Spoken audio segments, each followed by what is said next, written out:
Hi, it's Donna Merrill once again, and today I want to talk to you about 100% responsibility to stay in your power.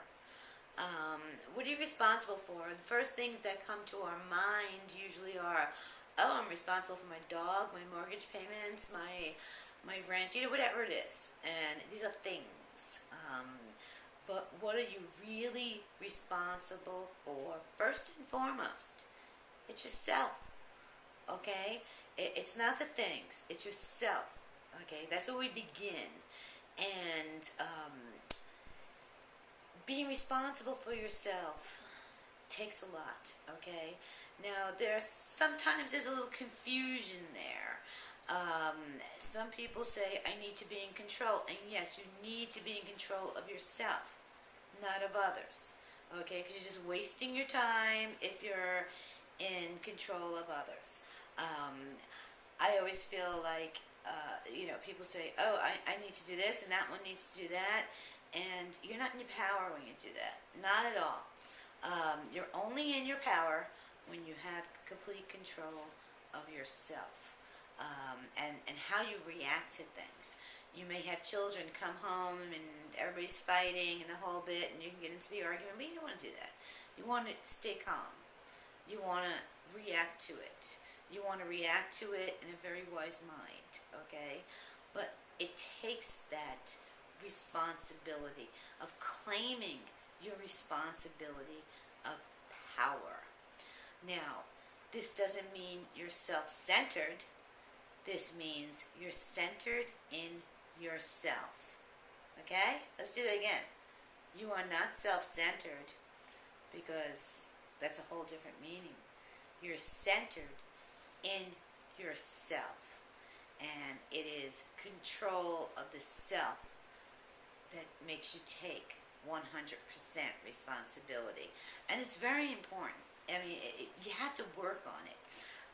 I know in my business, now I'm an entrepreneur and have been one for many, many years. As a psychic, as an internet marketer, whatever I do. And I have to take responsibility in myself, okay?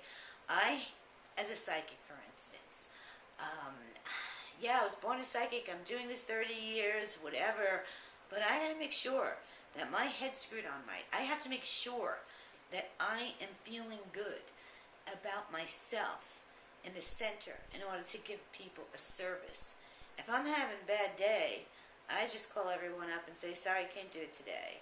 Because I know that I have to claim that 100% responsibility for my business to help people.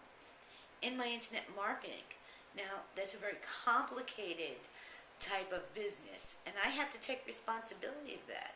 There's like so many different factors that I need to work on in doing this business, so many different ones, and I have to develop a technique where I can keep up and I can take responsibility and not just give up. I need to keep up, not give up. Maybe you need to keep up, not give up too. I don't know where we're at, but 100% responsibility is owning your life. It's taking back ownership of your life, making the changes. I know before we spoke about will I or can I? That will you do it? Will you do this or that? I find it's easy if you write down some things of what you're responsible for in yourself. I mean, take a good deep look into yourself and say, okay, I have these responsibilities out there, but how am I going to handle them? Am I going to drive 100 miles an hour to pick up my kid from school? No. Am I going to devote a certain amount of time to my new business? Yeah. How are we going to do these things?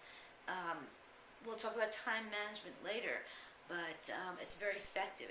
But you really need to know that you are responsible for you. And that responsibility, being that person, becoming that person, because I believe we're all becoming. But in becoming that person, your actions will speak so much louder than your words, because people will see your actions. People will learn from your actions. You can't just sit here and tell them what to do. Um, Doing it, living it, each moment of the day. This does not mean you have to change your whole life. Take a small part of it and say, okay, I'm responsible for me today, and I'm responsible for my actions. And if I goof up, that's okay, because I have the will to change.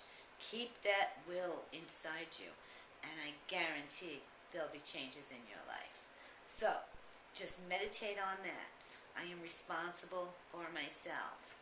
And you'll be surprised what comes up, and when you think of that. And you may want to keep a journal on it, and you'll have surprising foundings, and what goes on in your mind. I know when I started, I said, oh, I'm responsible for myself. Well, yeah, of course I am responsible for myself. I took it for granted. But when I dug deeper, I came up with like 100 things that I needed to know about me and to be responsible. And the first one was reaction. Am I going to react to someone or just ignore them? Am I going to get angry, or I'm going to keep calm and give myself a moment and say, well, I disagree, but I'm happy that we can agree on disagreeing, things like that. So think about it, and I would love to know, how you doing. Okay, I'll catch you on my next video.